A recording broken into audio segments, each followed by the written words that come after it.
त्यानंतर मला 8-9 महिने झाले. मी सरांकडे आले. सरांनी म्हटलं, सर मी अपडाऊन करते.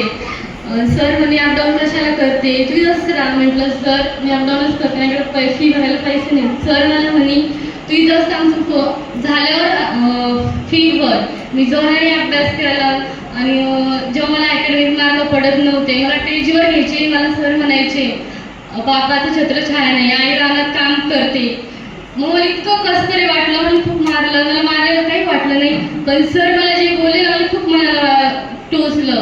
आणि मी मम्मीला फोन केला. मम्मीला म्हटलं मला सर असं असं झालं, माझं डोकं काही चालत नाही. म्हटलं मला नाही आहे.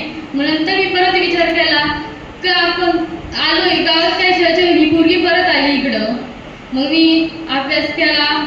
119 76 पेपरला आणि 43 ग्राउंडला, असे 119 टोटल झाली माझी. आणि 119च मेरिट लागला. मी एजनुसार वेटिंगला थांबले.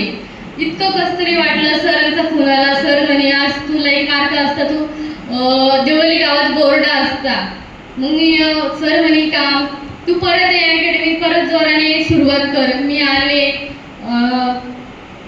त्याच्यानंतर अभ्यास केला, थांबले आणि नंतर 6-7 महिने मी घरीच थांबले. घरून अभ्यास केला आणि माझं इथं ग्राउंड आउट ऑफ होतं 50 पैकी 50, पण तिथं मी अकॅडमिक सोडल्यामुळे मला तिथं 43 मार्क आले आणि पेपरला परत 76, परत 119 झाले ना. ह्या वेळेस माझा कट ऑफ 116 आणि माझी टोटल 119 झाली.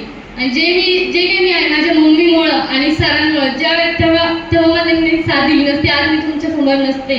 आणि गावात चर्चा एवढी वाढली, मुली ती कस काय पोलीस झाली, सगळे मला हेच प्रश्न विचारतात.